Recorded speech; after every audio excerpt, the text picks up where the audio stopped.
तो हेलो दोस्तों, कैसे हैं आप लोग। उम्मीद करता हूँ सब बहुत बढ़िया होंगे।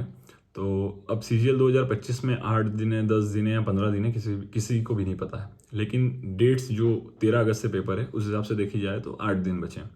तो आखिरी 8-10 दिन जितने भी बचे हैं उन दिनों में आपको क्या करना है, उन चीज़ों का ध्यान रखिए, क्योंकि बहुत कम दिन बचे हैं और अगर आपका कॉन्फिडेंस डाउन रहा तो आप पेपर में अपना पूरा 100% तो नहीं दे पाएंगे, ये तो क्लियर है।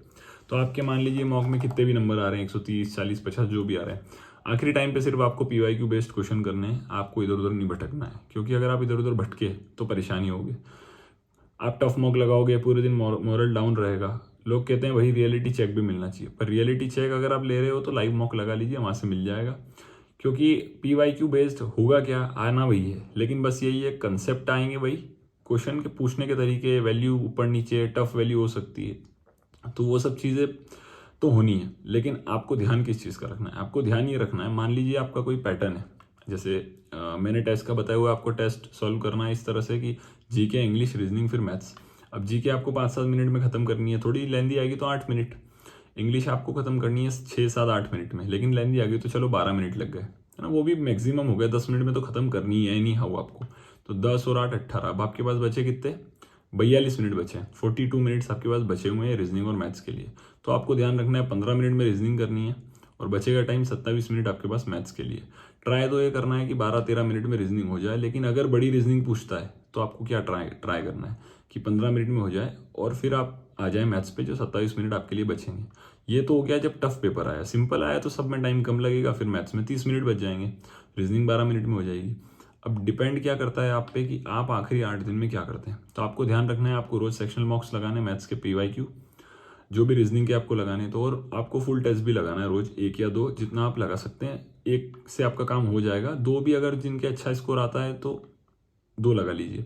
सब्जेक्ट वाइज बात करें क्या करना है, रीजनिंग में कुछ नया तो पढ़ना नहीं है अब आपको, सिर्फ आप स्टेटमेंट कंक्लूजन वाली चीज़ अगर देख जाइए। अगर आपको लग रहा है कि आपको नहीं आती अच्छे से, इतने टाइम में भी आपने सही से नहीं करा है, तो स्टेटमेंट कंक्लूजन आप देख जाइए थोड़ा सा।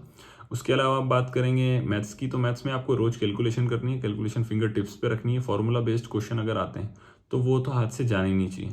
फॉर्मूला बेस्ड क्वेश्चन आपको सब करने हैं, तो सारे फॉर्मूले आपको फिंगर टिप्स पे याद होने चाहिए, चाहे वो स्टेटिस्टिक्स के हों या कोऑर्डिनेट ज्योमेट्री के हों, जो भी ऐसे अपवाद वाले चैप्टर से, प्रोबेबिलिटी हो, ये सब आप टीयर 2 में करते ही थे, तो टीयर 1 में भी आपको इनके फॉर्मूलेज और बेसिक क्वेश्चंस इनके आपको आने चाहिए।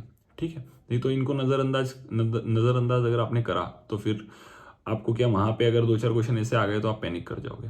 और ध्यान ये रखना है मैथ्स को करते हुए कि आपको डुएबल क्वेश्चन सबसे पहले करने हैं। मान लीजिए 15 क्वेश्चन डुएबल है तो आप 15 करो ना, पहले 15 सही कर लो। मेन मैथ्स में चीज़ है एक्यूरेसी। 15 सही करे आपने, फिर आप सेकंड गो में गए, फिर आपने 4-5 और करे।